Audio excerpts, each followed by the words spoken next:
আজকের ভিডিওতে আমরা দেখব কিভাবে জিএসটি পোর্টালে এইচএসএন অ্যাড বা রিমুভ করতে হয়। প্রথমেই জানতে হবে এইচএসএন কি।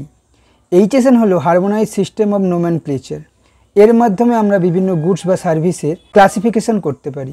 জিএসটি পোর্টালে এইচএসএন অ্যাড বা রিমুভ করতে হলে প্রথমেই আমাদের জিএসটি পোর্টালে লগ ইন করতে হবে এবং লগ ইনের পর আমরা সার্ভিস ট্যাব থেকে রেজিস্ট্রেশনে ক্লিক করে সেখান থেকে amendment of registration non core fields এতে ক্লিক করতে হবে।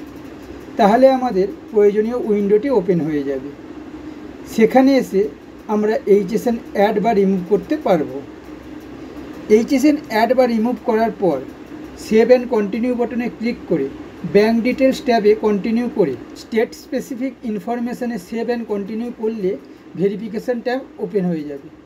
সেখানে ডিএসসি বা ওটিপি দিয়ে ভেরিফিকেশান করলেই আপনার এইচএসএন অ্যাড বা রিমুভ হয়ে যাবে।